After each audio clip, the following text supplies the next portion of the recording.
Hello hello hello live అయిందా? అయింది 5 సెకండ్లు అయింది. నేను కళ్యాణ్ బ్రో అక్కడ చూసుకుంటున్నాం. సో నాకు మొన్న పిటిషన్ వచ్చింది. చాలామందికి తెలుగు రాష్ట్రాల్లో చాలా క్వశ్చన్స్ ఉన్నాయంట మిమ్మల్ని అడగడానికి. అది వాళ్ళకి ధైర్యం సరిపోక మ్యాట్కి పంపిస్తే మనోజ్ అశోక్ని మాట్లాడాను. వాళ్ళు మాకు ధైర్యం లేదు మామ, నువ్వే చేసుకొని నన్ను పంపించారు. సో ఈ క్వశ్చన్స్ నావి కాదన్నా, అడిగేది మాత్రం నేనే. నాకు ఈ క్వశ్చన్ సంబంధం లేదు. ఫస్ట్ క్వశ్చన్, అసలు మీకు మీడియా మీద ఎందుకన్నా కోపం అని ఉంది? మీడియా మీద కోపం ఏం లేదే. ఇప్పుడు అంటే మీడియాతో ఇప్పుడు నా Q&A సెషన్స్ కానీ నా ఇంటరాక్షన్స్ అన్నీ ఫన్ టోన్లోనే అవుతాయి. ఇప్పుడు వాళ్ళు ఏదన్నా ఎటకారంగా అడిగితే నేను వాళ్ళు ఎటకారంగా చెప్తాను, అంతే తప్పితే మనకేముంటుంది మీడియాతో విరోధం. ఈ ఆన్సర్ అలాగే ఉంచుతాను. మీకేమనిపిస్తుంది, వంశీలకి మీడియా అంటే కోపం వద్దా లేదా? లేదనిపిస్తుంది. అంటే కొంచెం వాళ్ళతో ఆడుకోవడం ఇష్టం లేదు అని చెప్పకపోతే నెక్స్ట్ వీక్ సితారో సినిమా లేదు, అదే కదా? అట్లే లేదు. లేదు మామ, అంటే కొన్నిసార్లు మీడియాని అప్రిషియేట్ చేసిన కానీ అట్లాంటివి కూడా ఉన్నాయి. బట్ కానీ ఎక్కువ తిట్టినట్టే ఉంటుంది అన్న. తిట్టినట్టే ఉంటుంది అంటే ఇప్పుడు వాళ్ళు అడిగిన క్వశ్చన్ కదా మనం ఆన్సర్ సమాధానం చెప్తాం. ఇప్పుడు వాళ్ళు ప్రేమగా క్వశ్చన్ అడిగితే మనం ప్రేమగానే సమాధానం చెప్తాం. వాళ్ళు ఏదన్నా వెరైటీగా అడిగారు అనుకో, మనం అలా వెరైటీగా చెప్పకపోతే అనవసరంగా మనం వాళ్ళకి దొరికినట్టు అవుతుంది. ఇది నా క్వశ్చన్ కూడా అన్న, చాలా పర్సనల్ ఇంట్రెస్ట్ ఉంది. మొన్న బోనీ బాబాయ్తో ఏదో ఇన్సిడెంట్ ఒకటి జరిగింది. ఒక ఇంటర్వ్యూలో మీరు ఆయన్ని ఇలా డిస్రెస్పెక్ట్ఫుల్గా మాడారని ఇలా చాలామంది చెప్తున్నారు. అసలు అక్కడ ఏం జరిగింది? అసలు అది ఏం జరిగిందని పక్కన పెట్టు, జాన్వీ కపూర్ లాంటి కూతుర్ని కానీ ఆయనతో ఎవడన్నా గొడవ పెట్టుకుంటాడా? అసలు ఎవడన్నా గొడవ పెట్టుకుని కానీ ఆయన ఏమన్నా అంటాం కానీ జరుగుతుందా? అది కూడా ఆలోచించకుండా, ఆ కామన్ సెన్స్ లేకుండా మీడియాలో అందరూ నేను బోనీ కపూర్ గారిని డిస్రెస్పెక్ట్ చేశాను అంటున్నారు. అసలు కామన్ సెన్స్ మిగతా ఇష్యూ అంతా పక్కన పెట్టు, జాన్వీ కపూర్ లాంటి అమ్మాయిని ఫాదర్ ఆయన ఎవడన్నా డిస్రెస్పెక్ట్ చేస్తాడో చెప్పు. ఇంకా అర్థమైంది నీకు ఆన్సర్, ఇంకా దానికంటే ఏముంటుంది? కరెక్ట్, చాలా వ్యాలిడ్. కానీ ఒకటైతే నిజమన్నా, ఆ ఇన్సిడెంట్ జరిగిన తర్వాత బాలీవుడ్ మీడియా వాళ్ళు మీ గురించి చాలా నెగిటివ్ అన్నా సరే, తెలుగు రాష్ట్రాలు మిమ్మల్ని రేంజ్లో పొగిడారన్నా. ఇదైతే నేను అబ్జర్వ్ చేశాను. అప్పుడు మీడియాతో పాజిటివ్, అప్పుడు మీడియాతో పాజిటివ్ అయింది. అది అలా ఇవాళ ఆల్సరని చాలా మంది వెళ్ళారు. అదే ఒక పాజిటివ్ తీసుకుందాం మనం. మామూలుగా మీకు ఇప్పుడు సప్తసాగర్ దాచేలో లాంటి సాడ్ సినిమాలు నచ్చమంటారు కదన్నా, అది ఎందుకు నచ్చవు మీకు? నాది ఒకటే ప్రిన్సిపల్, లైఫ్లో ప్రతివాడికి చాలా కష్టాలు ఉంటాయి కదా. వాడి పర్సనల్ లైఫ్లో కష్టాలు లేవు అని చెప్తే మనం అది కష్టాలు లేవు అని ఏదైనా మనిషి చెప్తే ఇంకా దేవుడి కింద లెక్క ఆయన. అలాంటి దేవుళ్ళని కొంచెం పక్కన తీసి పెడితే ఎవరికైనా లైఫ్లో ఉన్న ప్రాబ్లమ్స్ ఉంటాయి, అందరికీ అవి ఉంటాయి. కాబట్టి ఆ ప్రాబ్లమ్స్ని మర్చిపోవడానికి ఒక 2 hours థియేటర్లోకి వస్తాం. థియేటర్లోకి వచ్చినప్పుడు మాక్సిమం నవ్వించడమో, లేకపోతే పెద్ద హీరో సినిమా తీసినప్పుడు ఆ హైస్ ఇవ్వడమోతో ఉంటే వాళ్ళు సాటిస్ఫై అవుతారు కదా. వాళ్ళని లోపలికి పిలుచుకుని కూడా మన కష్టాలు చెప్పి వాళ్ళు ఏడిపించడం ఎందుకు అన్న ఉద్దేశం, అంతే తప్పితే అవి నచ్చవు అంటే ఆ ఉద్దేశంలో నచ్చవు. అలా చూసుకుంటే జెర్సీ సినిమా is not all entertainment comedy ఉండే సినిమా కాదు. It is the heart hitting story of a failed man, a failed cricketer. ఆ లెక్కను చూసుకుంటే even that is a story about a sad man. Sad man కాదు, ద వే వి ఎండెడ్ గౌతమ్కి Jersey సినిమా కూడా ఇది నన్ను చాలామంది నేను సప్తసాగర్ గురించి అడిగినప్పుడు అన్నారు, జెర్సీ ఎలా ఎండ్ చేసామంటే సన్ వచ్చి ఫాదర్ గురించి మాట్లాడుతున్నప్పుడు నేను చాలా ప్రౌడ్గా చెప్తున్నాను మా నాన్న గురించి.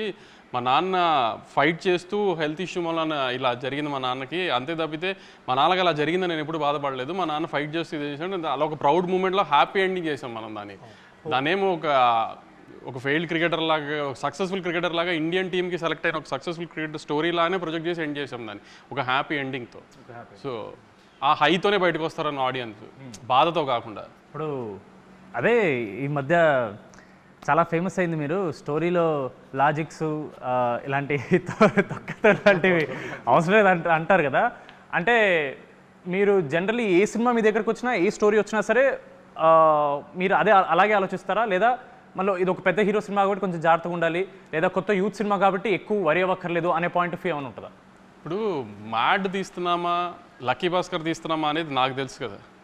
ఇప్పుడు లక్కీ భాస్కర్ సినిమాలో ఇప్పుడు స్టోరీ ఏంటి, ట్విస్ట్లు ఎలా రివీల్ అవుతున్నాయి, ఆ సస్పెన్స్ రన్ అవుతుందా లేదా, కాన్ సినిమా తీస్తున్నప్పుడు లాజిక్స్ అన్ని కరెక్ట్గా ఉన్నాయి లేదా, సినిమాటిక్ లిబర్టీస్ తీస్తున్నామా లేదా, అవన్నీ ప్రాపర్గా చూసుకుంటాం. అదే మ్యాడ్ స్క్వేర్ తీస్తున్నప్పుడు అంటే ఇప్పుడు మనం సస్పెన్స్ థ్రిల్లర్ సినిమా తీయట్లేదు, మనం రివీల్ చేసిన పర్లా, ఇప్పుడు ఒక ఫన్ టోన్ సినిమా తీస్తున్నాం, ఒక లాజికల్ అవసరం లేదు. ఇప్పుడు ముగ్గురు కుర్రాళ్ళు నవ్వించారా లేదా అనేది ప్రయారిటీ మనం ఆ సినిమా తీస్తుంది దానికి. ఇప్పుడు ఈ సినిమాలో కూడా ముగ్గురు ఇంజనీరింగ్, ఇప్పుడు నేను ఇంజనీరింగ్ చదువుకుని బాగుపడింది ఏం లేదు, ఇంజనీరింగ్ సంబంధించిన ఉద్యోగం నేను పెద్ద చేసింది ఏం లేదు.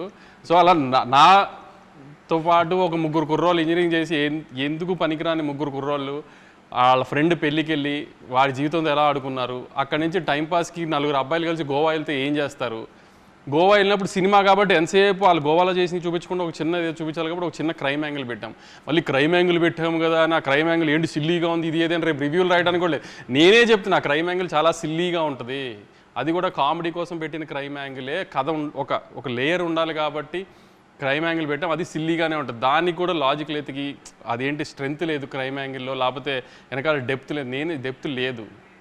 ఒక 4 కుర్రాళ్ళు గోవా వెళ్ళి టైంపాస్ చేసి ఎంజాయ్ చేస్తూ చేసిన ఫన్నుని నెక్స్ట్ హై యాంగిల్లో తీసుకెళ్ళి ఒక హై ఎండ్లో చిన్న క్రైమ్ యాంగిల్ పెట్టి దాన్ని ఫన్ టోన్ చేసాం వీళ్ళంతో పాటు ఈసారి ఎలా చేశారని. ప్లస్ ఎప్పుడు మ్యాడ్ది ఒక విషయం చెప్దాం అనుకున్నాను నేను. యాక్చువల్లీ ఒక 4 అబ్బాయిలు అంటే ఫన్ యూత్ సినిమా అంటే అమ్మాయిలతో కలిపి అమ్మాయిల మీద కామెడీ లేకపోతే అమ్మాయిలతో చేసే అన్నీ చూస్తున్నాం కదా. ఇది మ్యాడ్ స్క్వేర్ ఎలాంటి సినిమా అంటే ఎక్కువ ఒక జనరల్గా మనం ఒక 4 అబ్బాయిలు ఉంటేనే ఎక్కువ టైంపాస్ అవుతుంది మనకి బేసిక్గా కూడా. సరే గ్యాంగ్లో అమ్మాయి ఉన్నా లేకపోయినా లవర్ అనే యాంగిల్ పక్కన పెడితే ఒక 4 అబ్బాయిలు కూర్చుంటే ఎక్కువ టైంపాస్ చేస్తారు. ప్లస్ స్ట్రెస్ రిలీఫ్ కూడా చాలా 4 అబ్బాయిలు కూర్చొని మాట్లాడుకుంటే ఫ్రెండ్స్ అంతా. అలానే ఒక 4 అబ్బాయిలు ఎంత ఫన్ చేశారు, ఆ 4 అబ్బాయిలు చేసిన ఫన్ ఎంత బాగుంటుంది అనేది ఒక ప్రాపర్ కామెడీ ఫిల్మ్ తీసాం మనం. సో ఇట్లాంటి సినిమాలకు లాజిక్లు ఎతికితే కూడా ప్రాబ్లం అవుతుంది. ఇప్పుడు ఏంటి కళ్యాణ్ నా పెట్టిన క్రైమ్ యాంగిల్ ఏంటి అంత సిల్లీగా ఉందని నేనే అన్నాను అనుకో, అన్న మనం ఏమైనా ఓషన్స్ లెవెన్ తీస్తున్నాం అన్న అని అడిగాడు. క్రికెట్ ఆడడానికి గ్రౌండ్ కావాలంతే. అదే ఇంకో క్వశ్చన్ ఉంది. ఇప్పుడు వంశీ అన్న ఒక ప్రొడ్యూసర్ పాయింట్ ఆఫ్ వ్యూ చెప్పారు, ఆయన్ని ఇబ్బంది పెడుతున్నా కానీ మిమ్మల్ని కూడా ఇబ్బంది పెడతా. వంశీ అన్న is producing film, he's clear, ఈ సినిమాని నేను ఇలా ప్రొజెక్ట్ చేస్తానని వంశీ అన్న క్లియర్ ఉంది. But as a writer director మనకి ఎప్పుడు ఒక రైటర్ డైరెక్టర్ అరే కథ లేదు అంటే లోపల ఆబ్వియస్లీ నేను ఇంత రాశాను కదా ఫీలింగ్ ఉంటుంది. మీ పాయింట్ ఆఫ్ వ్యూ ఏంటి? ఇప్పుడు సినిమాలో కథ రాసావా కళ్యాణ్? కామెడీ రాసావా కథ రాసావా? కామెడీ అంటే ఇప్పుడు అన్న చెప్పినట్టు అదే అన్న మన క్రికెట్ ఆడడానికి గ్రౌండ్ కావాలంతే, ఆ గ్రౌండే స్టోరీ. బట్ కాకపోతే మామ నాకేమనిపించింది అంటే కథ దాని గురించి మనం పెట్టాలి అని అంటే ఇప్పుడు ప్రతి ఒక్క సీన్ లీడ్ చేసి దానికి ఏదో ఒక స్టోరీ ఉంటుంది. ఇప్పుడు అన్న ఇందాక స్టోరీ చెప్పినట్టు 3 ఫ్రెండ్స్ వచ్చారు, పెళ్ళికి వచ్చారు, అక్కడ నుంచి వెళ్ళారు, దేంట్లో ఇరుక్కున్నారు, బయటపడ్డారు. So Jathi Ratnalu similar kind of కథే, డిజేటీలో సిమిలర్ కైండ్ ఆఫ్ కథే. కాకపోతే మన దాంట్లో యూనిక్నెస్ ఏంటంటే బెస్ట్ ఫ్రెండ్స్, వాళ్ళ ఫ్రెండ్స్ గుర్తొస్తారు, అరే ఏంద్రా ఇల్లు ఇంత చిల్లర నా కొడుకులు అని చెప్పి వాళ్ళు కాసేపు నవ్వుకోవాలి, ఎంజాయ్ చేయాలి. ఇప్పుడు చిల్లర నా కొడుకులు అన్నాడు కదా, నేను అంటే బాగుండదేమో అని నేను ఆగాను. కానీ అంటే ఒక 3 చిల్లర ఎదవలు చేసే అంటే ఇప్పుడు బేసిక్గా ఎవరిలో అయినా చిల్లర ఎదవ ఉంటాడు. అందరూ పాష్గా లేకపోతే డిగ్నిఫైడ్గా గోవా వెళ్ళి డిగ్నిఫైడ్గా ఉండడానికి గోవా వెళ్ళక్కర్లేదు కదా. ఇప్పుడు గోవానో బ్యాంకాక్ వెళ్ళి డిగ్నిఫైడ్గా ఉన్నాం అంటే వినటానికి కూడా అసహ్యంగా ఉంటుంది, చెప్పిన వాళ్ళు కూడా నమ్మరు. సో ఆ సెన్స్లో వాళ్ళు చేసిన ఫన్ చూడటానికి రావాలంతే. ఇప్పుడు మనం కొన్ని రియల్ లైఫ్లో ఉంటాయి కానీ అని మనం చెప్పుకుని 4 ఫ్రెండ్స్ మధ్యలో జరుగుతాయి కానీ మనం బయటికి చెప్పుకోలేము. అట్లాంటి కొన్ని 4 ఫ్రెండ్స్ మధ్యలో జరిగే కామెడీలు ఇవన్నీ అంటే గోవా వెళ్ళిందంటే ప్రతిోడు ఎంజాయ్ చేసేస్తాడు, అమ్మాయిలు ఇది ఏదైనా ఒక ఫీలింగ్లో ఉంటారు కదా ఫ్యామిలీస్ కానీ పేరెంట్స్ కానీ. అంత అలాంటిది ఏ ఉండదు అక్కడ జరిగి చేసేదే చచ్చేదేం లేదు అన్న ఫన్ యాంగిల్ కొంచెం లార్జర్ ఆడియన్స్కి చూపిస్తానికి ఒక ప్లాట్ఫామ్గా వాడే మ్యాచ్ స్క్వేర్ని. అది ఇప్పుడు మనకు తెలిసిందే ఎప్పటి నుంచో జరుగుతున్న the greatest war is between producers and reviewers. The greatest war. నచ్చకపోతే చాలా హార్ష్గా ఇస్తారు, నచ్చితే మాత్రం డెఫినెట్లీ మ్యాడ్ వన్ని చాలా పుష్ చేశారు రివ్యూవర్స్ అండ్ మీడియా వాళ్ళు. బట్ ఒకే ఎక్స్పెక్టేషన్తో వస్తున్న సినిమా మ్యాడ్ 2 కాబట్టి దిస్ ఆల్వేస్ కొంచెం టెన్షన్ ఉంటుంది. ఫస్ట్ టైం కూడా మనం ఇంత టెన్షన్ పడలేదు, సెకండ్ టైం చాలా ఎక్కువ ఎక్స్పెక్ట్ చేస్తున్నారు కాబట్టి మనం ఎంత ఇచ్చినా చాలా టైమ్స్ 2-3 రివ్యూవర్స్ అరేం ఎక్స్పెక్ట్ చేసిన దానికి లేదు అని చెప్పి టొమాటోలు ఇవ్వడమో లేదా ఈ టీ కప్పులు పలకొట్టడం ఇలాంటివి జరుగుతున్నాయి. మరి మీకు ఏమన్నా అసలు వరి ఉందా ఈ రివ్యూవర్స్ ఇలా తక్కువ ఇస్తే ఏంటి పరిస్థితి, దానివల్ల మళ్ళీ ఏమన్నా నంబర్స్ ఎఫెక్ట్ అవుతాయని? నెంబర్స్ రివ్యూస్ ఇవన్నీ అది నెవర్ ఎండింగ్ టాపిక్లే. అది రిలేషన్ ఉంటుందని కొంతమంది, రిలేషన్ ఉండదని కొంతమంది, అది నెవర్ ఎండింగ్ టాపిక్. దానికి ఏమీ అనాలిసిస్ లేదు, ప్రూఫ్ లేదు, ఎవరి అనాలిసిస్ ఏం లేదు. కానీ మ్యాడ్ స్క్వేర్ని రివ్యూ చేయడానికి నేను వాళ్ళని రిక్వెస్ట్ చేసేది ఒకటే, నవ్వు వచ్చిందా లేదా. మీకు నవ్వు వస్తే మంచి రివ్యూ వేయండి, నవ్వు రాలేదంటే మంచి రివ్యూ వేయకండి. అంతవరకు నేనే చెప్తున్నా. మీకు నవ్వు తెప్పించడం మా బాధ్యత, నవ్వు తెప్పిస్తామని గ్యారంటీ నమ్ముతున్నాను నేనైతే. ఎందుకంటే నేను ఫస్ట్ హాఫ్ చూసుకున్నాను, అంటే మా డైరెక్టర్ ఇప్పుడు దాకా ఫస్ట్ హాఫే చూపించాడు. అంటే సెకండ్ హాఫ్ ముక్కలుగా చూస్తాం వేరే షూటింగ్ టైం నుంచి, ఒక ఫ్లోలో ఫస్ట్ హాఫే చూపించాడు. ఇంకా ఫస్ట్ హాఫ్ నేనే, నీకు తెలిసి ఉంటుంది కదా పెళ్లి ఎపిసోడ్లో కింద పడి దొరికి నవ్వాను నేను. అసలు ఏం సౌండ్లు ఏం లేకుండా మామూలుగా నాకు అంత ఈజీగా నవ్వే వచ్చి సావదు. అలాంటిది నాకు నవీన్కి అసలు ఒక 30 minutes ఊపిరి అందలేదు నవ్వి. సో అలా నవ్వుతామని గ్యారంటీ నేను ఇస్తా, గ్యారంటీ నవ్విస్తామని.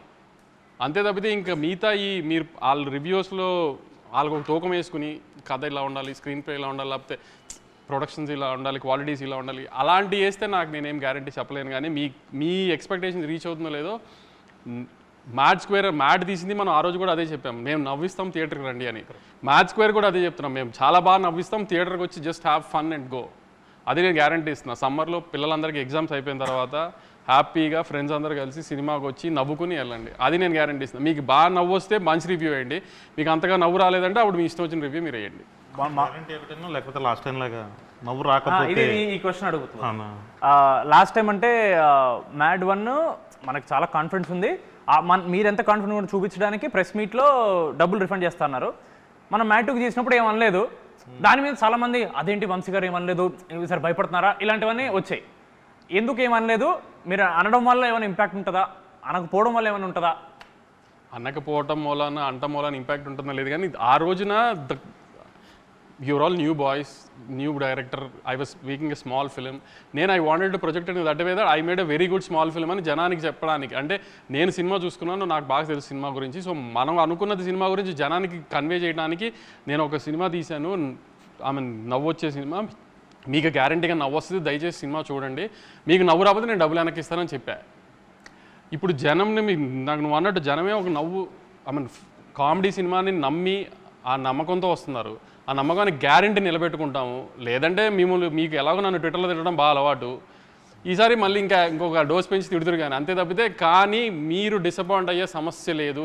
నవ్వటానికి థియేటర్కి రండి, హ్యాపీగా నవ్వి పంపిస్తాము, గ్యారంటీగా నవ్వించి పంపిస్తాము.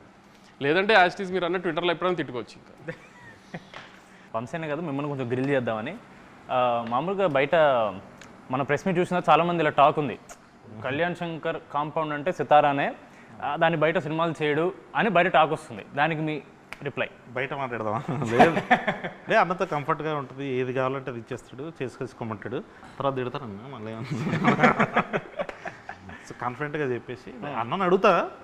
అంటే అన్నను అడిగినా చిన్నబాబు సార్ ఉంటారు కదా అక్కడ, పెద్ద బాస్, బిగ్ బాస్ ఉంటారు, ఆయన డిసైడ్ చేస్తారు నెక్స్ట్ ఏం చేయాలి ఏంటంటే. కంఫర్టబుల్గా ఉంది మామ, అంటే ఏం కావాలంటే చేయొచ్చు అన్నప్పుడు. సితారా అంటే ఎక్కువ మీ పేరు పడుతుంది, but even Chinnababu garu is one of the back bones for Sithara, just like for Haarika Hassine. ఒక స్టోరీ వచ్చి ఒకవేళ అది మీకు నచ్చి సార్కి నచ్చపోయినా, సార్కి నచ్చి మీకు నచ్చపోయినా, ఆ ఫైనల్ డెసిషన్ అనేది ఎవరు తీసుకుంటారు, లేదా మీరిద్దరు ఎలా డిస్కస్ చేసుకుంటారు? ఒక స్టోరీని వచ్చినప్పుడు మీరు కాల్ చేసి ఇలా బాబాయ్ ఇలా స్టోరీ వచ్చింది బాగుంది అని అలా డిస్కషన్ ఏం జరుగుతుంటుందా? అంటే ఎప్పుడంతే, ఇప్పుడు కళ్యాణ్ ఫస్ట్ వచ్చి కలిసినప్పుడు వేరే కథ చెప్పాడు, సినిమా కథ, అది తీద్దాం అనుకున్నాం, అది కొంచెం డిలే అయిందని. ఒక కాలేజ్ పిల్లల సినిమా చేద్దాము అంటే సరే చేసేద్దాం, ఒకసారి ఐడియాగా చెప్పాడు, ఐడియా బాగుంది, బాబాయ్కి వెళ్ళి చెప్పి బాబాయ్ ఓకే అనుకుంటే చేసేద్దాం, అయిపోయింది అంతే. So simple process. ఏదన్నా ముందు నేను వింటే ఆయన తర్వాత విన్నా, లేదా నువ్వు వింటే కాన్ఫిడెంట్గా ఉంటే వెళ్ళిపోవాలి, లేదంటే ఇట్లాంటి సినిమాలు ఆయన జడ్జ్మెంట్ బెటర్గా ఉంటుంది అనుకుంటే ఆయనకే పంపించేస్తా. సో ఆయనే ముందు డెసిషన్ తీసేసుకుంటారు తీసుకుందామా లేదా అని. ఒకవేళ డిసగ్రిమెంట్ అయితే ఆపిన సినిమాలు కూడా ఉన్నాయి. ఓకే, ఇప్పుడు ఫస్ట్ టిల్లు వచ్చింది, దాంతో టిల్లు స్క్వేర్ అని ఈ సీక్వెల్స్కి కొత్త టైటిల్ లాగా టిల్లు 2 కాకుండా టిల్లు స్క్వేర్ అని కొత్త ఒక ఐడియా వచ్చింది. దాని తర్వాత we followed the same sentiment for mad square. ఇప్పుడు కింగ్డమ్ బయట టాక్ నడుస్తుంది 2 parts అని, ఒకవేళ సెకండ్ పార్ట్ వస్తే కింగ్డమ్ స్క్వేర్ అని పెడతారా? కింగ్డమ్ అది రూమర్ కాదు, అది యాక్చువల్లీ కథే 2 parts కథ. అది అలా సెకండ్ పార్ట్ తీయాలి అని ఈ కథను పెంచి ఫస్ట్ పార్ట్ చేసింది కాదు. ఇక్కడ దాకా నాకు గౌతమ్ చెప్పింది మనం తీసిన సినిమా పార్ట్ 1 అండి, ఇక్కడ దాకా ఈ కథ, దాని తర్వాత పార్ట్ 2 అని దాని స్క్రీన్ ప్లే వేరు ఉందండి ఇది అని చెప్పాడు క్లియర్గా. సో అది స్క్వేర్ పెడదామా కింగ్డమ్ 2 పెడదామా ఏంటి అనేది దాని రిజల్ట్ రేంజ్ చూసి దాన్ని బట్టి డిసైడ్ చేస్తాం. మనం సితారా పేజ్లో ఏ పోస్ట్ వచ్చినా సరే 100 పోస్టుల్లో 90 పోస్టులో వీడియో 12 వీడియోలు ఉంటాయి. అది చూసినప్పుడు మీకు ఏమన్నా ప్రశ్న అనిపిస్తుందా అన్న? ఇప్పుడు మీరు సినిమా చూసారు ఇప్పటి వరకు చేసింది? చూసి ఎలా ఉందో అది? నాకు అడిగావు కదా కథలో లాజిక్లు కావాలి, ఇది అని లాజిక్లు, స్క్రీన్ ప్లేలు, గ్రాండియర్, యాక్షన్, ఇట్లా ఒక టిక్ బాక్సెస్ ఉంటాయి కదా రివ్యూవర్స్కి కానీ ఆడియన్స్కి కానీ ఒక ఇది అని. అట్లాంటి టిక్ బాక్స్లు ఎన్ని పెట్టుకున్నా కింగ్డమ్కి టిక్ చేస్తాం. అట్లాంటి సినిమా నుంచి అవి ఎక్స్పెక్ట్ చేయండి, ఇట్లాంటి సినిమా నుంచి కామెడీ సినిమా కామెడీ ఎక్స్పెక్ట్ చేయండి, లాజిక్లు వద్దు, కథలు వద్దు. సో డిఫరెన్స్ ఉంటుంది కదా అలా. అలాంటివి కావాలి, అలాంటి రోస్టింగ్ నన్ను చేయాలనుకున్నా, డైరెక్టర్ని చేయాలనుకున్నా, కథల గురించి, స్క్రీన్ ప్లే గురించి డౌట్స్ అవన్నీ మేతట్టేది పెట్టుకున్నాం. మీరు ఎన్ని రకాల డౌట్స్ పెట్టుకుని వచ్చినా, ఎన్ని రకాలుగా మమ్మల్ని రోస్ట్ చేద్దామని వచ్చినా దొరకకున్నట్టుగా తీసాం ఆ సినిమాని. అంత హైలో ఉంటుంది ఆ సినిమా. సో అట్లాంటి డిస్కషన్స్ అప్పుడు పెట్టుకోవచ్చు. ఇప్పుడైతే నవ్వుకుంటానికి రండి, నవ్వించి పంపించే గ్యారంటీ మాది అది షార్ట్గా చెప్తున్నాం మళ్ళీ. అది సితారలో వంశీ గారు ఇలా పర్టికులర్గా ఓన్లీ పెద్ద హీరోలతో చేస్తారనే క్లియర్గా మిత్ బ్రేక్ అయిపోయింది. కొత్త కొత్త హీరోలు వస్తున్నారు, కొత్త కొత్త హీరోయిన్స్ వస్తున్నారు, డైరెక్టర్స్ వస్తున్నారు. ఇప్పుడు నాగవంశీ అనే అతను does he work on combinations or does he work on కథ నమ్మితే వెళ్ళిపోవడమా, లేదా కాంబినేషన్ వర్కౌట్ అవుతుంది నమ్మి వెళ్ళిపోతారా సితారా? కొన్ని మాస్ పెద్ద కమర్షియల్ హీరోల్ది వీ ట్రస్ట్ ద కాంబినేషన్స్. దాని తర్వాత ఏదన్నా కంటెంట్ని నమ్ముకుని వెళ్ళటమే. ఈ లాస్ట్ 2 yearsలో అన్ని కంటెంట్ నమ్ముకుని వెళ్ళినాయే కదా అన్నీ. Even when we made mass film like Daaku Maharaj also content మీద, మేకింగ్ మీద, టెక్నికల్ వాల్యూస్ మీద ఎక్కువ స్ట్రెస్ చేసాం. సో ఏదన్నా ఈరోజు తెలుసు కదా రోస్టింగ్ ఎలా ఉంటుందో ట్విట్టర్లో, అందుకని ఆటల్లో ఎంత జాగ్రత్తగా ఉంటే అంత బెటర్ అనేది ట్రై చేస్తున్నాం. అప్కమింగ్ డైరెక్టర్స్లో మీకు ఇప్పుడు you keep watching all content అన్న, అదే మాకు తెలుసు మీరు వెబ్ సిరీస్ కానీ సినిమా కానీ వెబ్ ఫిల్మ్ అన్నీ చూస్తారు. అప్కమింగ్ డైరెక్టర్స్లో if you have to pick 3, నాకు వీళ్ళు ఎంత నచ్చారంటే కథ ఏంటో వినకుండా నేను సినిమా ఓకే చేస్తాననే కాన్ఫిడెన్స్ క్రియేట్ చేసిన ఒక 3 డైరెక్టర్ పేరు. మనతో పనిచేసిన వాళ్ళ బయట వాళ్ళ కొత్త వాళ్ళు అన్న, మనతో ఇంకా పనిచేయని వాళ్ళు. ఆదిత్య వెరీ ప్రామిసింగ్ కథ నేను విన్నాను. Aditya very promising. ఆమె కొత్త డైరెక్టర్ కాదు కానీ ఆమె అనుదీప్ సినిమా మాత్రం this time audience will be surprise. Usually Anudeep సినిమా ప్రిన్స్ కొంచెం సరిగా అనుకున్న రేంజ్లో ఆడపోవడం వలన అనుదీప్ దాని తర్వాత కొంచెం గ్యాప్ వచ్చింది. కానీ అనుదీప్ సినిమా రిలీజ్ అయిన తర్వాత మాత్రం trade and audiences will be surprised. I mean బయటది నేను అంతగా ఇంకా ఏం అనిపించలేదు, కానీ మన కాంపౌండ్లో ఇంకా వర్క్ చేయాల్సిన సినిమా, రిలీజ్ అవ్వాల్సిన సినిమాలో మాత్రం మీరు Aditya will be a surprise and Anudeep's next film will be a surprise. అదేనా ఇప్పుడు జనరల్గా పోయిన 2-3 ఫెస్టివల్స్కి మీకు ఆపోజిట్గా కొన్ని సింపతి కార్డ్స్ వర్కౌట్ అయ్యాయని చాలామంది ఇలా మీడియాలో అడిగారు మిమ్మల్ని. దానికి మీరు అవన్నీ మీరు పట్టించుకున్నారు. బట్ ఏమన్నా మనం కంపారిటివ్లీ మనది ఆబ్వియస్లీ అంత పెద్ద సినిమా కాదు, వేరే సినిమాలు కంపేర్ చేస్తే మనం ఏమైనా అలా సింపతి కార్డ్ ఏమైనా వాడుకోవచ్చు? అంటే ఈసారి యాక్చువల్లీ నేను అనుకున్నా ఏదైనా సింపతి కార్డ్ ట్రై చేద్దామని. నిన్న మొన్న నీకు చూసావు లేదో కానీ మా రవణ మైత్రి రవణ విజయవాడ వెళ్ళి మా సినిమా చూడండి, మా సినిమానే చూడండి అని చెప్పాడు. చూసారా మా మైత్రి రవణ ఎంత అన్యాయం చేశాడు మాకు, మా సినిమా చూడొద్దు అని చెప్పాడు, వాళ్ళ సినిమాని చూడమన్నాడు. మీరందరూ ఇది కొంచెం సీరియస్గా తీసుకుని మా చిన్న సినిమాని ఆయన తొక్కేయకుండా మా సినిమా కూడా చూడాలని అని కోరుకుంటున్నాను నేను. కొంచెం దీనికి ఏమైనా సింపతి జనరేట్ అవుతుందేమో చూడండి. కొన్ని దిస్ ఆర్ దట్ అనే ర్యాపిడ్ ఫైర్ అనుకున్నాను. దాని ముందు నెల్సన్ గారిది, ఎన్టీఆర్ గారిది అని ఏదో బజ్ నడుస్తుంది, దాని గురించి ఏమన్నా? ఈ సినిమాలో తారకన్న బామర్ది హీరోనే కదా, తను అడగండి ఒకసారి అయ్యిందా లేదా అని తనకు తెలుస్తుంది కదా. నేను ఇప్పుడే ఫోన్ చేసి అనుకుంటాను. దిస్ ఆర్ దట్ అన్న మీరు చూస్ చేయాలి. గౌతమ్ తిన్నూరి ఆర్ వెంకటలూరి? ఇది ఒకసారి అడిగారు. వెంకీతో ప్రొఫెషనల్ రిలేషన్షిప్ కన్నా పర్సనల్ రిలేషన్షిప్ చాలా ఎక్కువ. సరే సినిమాలు జరుగుతామంటే అది ప్రొఫెషనల్గా ఆ రిలేషన్ వేరు. గౌతమ్ ఏంటంటే అంత పర్సనల్ లైఫ్లోకి తను అంత ఉండదు, తను అంత ఈజీగా ఎవరిని అలా తన లైఫ్ తను చాలా క్లోజ్డ్ డోర్స్లో ఉంటాడు. సో ఆ ప్రొఫెషనల్ రిలేషన్ చాలా ఎక్కువ. అంటే గౌతమ్ ఎలాంటి అంటే అసలు ఇక ప్రపంచం తలగిందులైనా మనం ఏదైనా చెప్తే విండు, అలాంటిది ఎంతో కొంచెం మేమేదైనా అడిగితే వింటాడు. అంతవరకు గౌతమ్ రెస్పెక్ట్ ఇస్తాడు. ఇప్పుడు సితారా 50th ప్రొడక్షన్ చేస్తుంది. 50th అనుకోవాలి చేస్తుంది అనుకోండి. You have to choose only 1 hero, NTR గారా పవన్ కళ్యాణ్ గారా? ఇంకా కళ్యాణ్ గారు నెక్స్ట్ పెద్ద పొజిషన్స్కి పాలిటిక్స్లో వెళ్ళాలని కోరుకోవాలి, కానీ మనం ఆయనతో సినిమా చేయాలని కోరుకోకూడదు. ఆయన మనకి రాష్ట్రానికి ఏం చేస్తారు, నెక్స్ట్ దేశానికి ఏం చేస్తారని కోరుకోవాలి మనం. ఆయన ఆ పొజిషన్కి వెళ్ళిపోయారు కాబట్టి 50th సినిమా అంటూ సితారాలో మనం యాజ్ ఎర్లీ యాజ్ పాసిబుల్ జరిగితే అది ఎప్పుడైనా తారకన్నే అని కోరుకుంటాను. చాలా చాకచక్యంగా కవర్స్ మించి ఒక డ్రైవ్ కొట్టిన నాగవంశీ గారు చాలా బాగా ఎస్కేప్ అయ్యారు ఆన్సర్, సేఫ్ ఆన్సర్ చెప్పి. Tillu square or mad square? Tillu square or mad square? అసలు యాక్చువల్లీ ఈ రెండిట్లో ఏదైనా సెలెక్ట్ చేయడం కంటే నిన్న నేను కళ్యాణ్ కూర్చొని డిస్కషన్ చేస్తున్నాము, మీ ముగ్గురిని సిద్ధుని ఒక సినిమాలోకి ఎలా తీసుకురావాలని. అది టిల్లు క్యూబ్ చేద్దామా, మ్యాట్ 3 చేద్దామా ఏంటి అనేది డిస్కషన్లో ఉంది. అది సో ఈ 2 కాదు, వస్తే అది Siddhu Jonnalagadda or Naveen Polishetty? Siddhu. But not Naveen Polishetty? Siddhu is our boy, Naveen is our hero. There is a lot of difference. Mad బాయ్స్లో మీ ఫేవరెట్? మ్యాడ్ బాయ్స్లో నా ఫేవరెట్ కళ్యాణ్. అయ్యో మళ్ళీ చాకచక్యంగా కవర్స్ మించి ఒక డ్రైవ్. ముగ్గురులో MAD మనోజ్, అశోక్, దామోదర్ నితిన్, రామ్, సంగీత్ ఈ ముగ్గులో మీ ఫేవరెట్? రామ్ నితిన్. కనీసం చేశారు కూడా ఏది? అన్నీ పిక్ చేశారు ఇప్పుడు కదా, అది నీ చాయిసే కదా. సంగీత్ నేను నితిన్ బ్రో.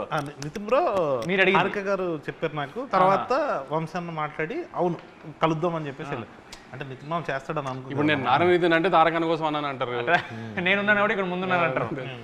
అలా వైకుంఠపురం ఆర్ అరవింద్ సమేత? అలా వైకుంఠపురం అరవింద్ సమేత అంటే నా కూతురా మా అమ్మ అని అడిగినట్టు ఉంది నాకు. అలాంటి వాటికి ఆన్సర్స్ ఏం లేవు. ఇది పర్లేదు, మీరు ఆన్సర్ చెప్పొచ్చు. పుష్ప 2 ఆర్ బాహుబలి 2? ఇది కూడా టఫ్ క్వశ్చన్. టఫ్ క్వశ్చన్ అంటే ఏం లేదు, అలానేం లేదు.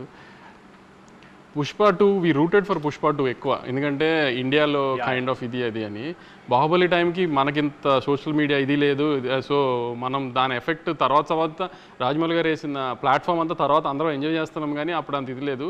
కానీ we rooted for Pushpa 2 lot. Pushpa 2 హిందీలో బాగా చేయాలి, సో ఐ మీన్ వాళ్ళ పెద్ద పెద్ద హీరోలు చేసిన రికార్డ్స్ అని బ్రేక్ చేయాలని we all rooted for it. కాబట్టి ఎంతో కొంత కొంచెం పుష్ప మీద ప్రేమ ఎక్కువ. ఇంటర్వ్యూ ముగించే ముందు ఇప్పుడు అడిగినవన్నీ బయట వాళ్ళ క్వశ్చన్స్. ఇప్పుడు చాలా మందికి నాగవంశి గారు పర్సనల్ గురించి ఎక్కువ తెలియదు. మన పాడ్కాస్ట్ చేసినా సరే చాలా వరకు అక్కడ కూడా మంచి వాల్స్ కట్టేసి మీకు కన్వీనియంట్ ఆన్సర్స్ కొన్ని ఇచ్చారు.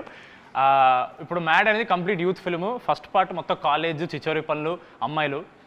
మీ లైఫ్లో, మీ కాలేజ్ లైఫ్లో ఒక లవ్ స్టోరీ, చిచోరి పనులు ఏమన్నా ఉన్నాయా? చిచోరి పనులు అంటే ఏం లేదు, చెప్పాను కదా, పెద్ద చదివింది ఏం లేదు. కాలేజ్లో కూడా ఆ 60% 65% రావడానికి టైం పట్టింది చాలా.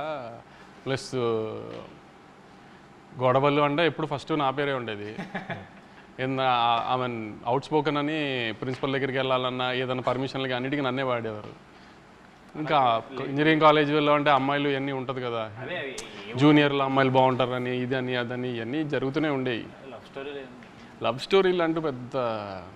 నాని అన్న మీరు ఒకే కాలేజ్, స్కూల్ ఒకటే స్కూల్ చదివారు. మీ ఇద్దరు ఎప్పుడన్నా చిల్ అయ్యారన్నా స్కూల్ ఏజ్? లేదు లేదు లేదు అసలు. మీకు ఆయనతో ఏం మెమరీ లేదు స్కూల్లో? పెద్ద లేదు మెమరీ.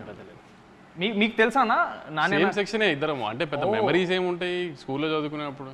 సో మ్యాడ్కి థియేటర్కి వచ్చినప్పుడు ఏం ఎక్స్పెక్ట్ చేయాలి అని ఒక ఫైనల్ వర్డ్స్?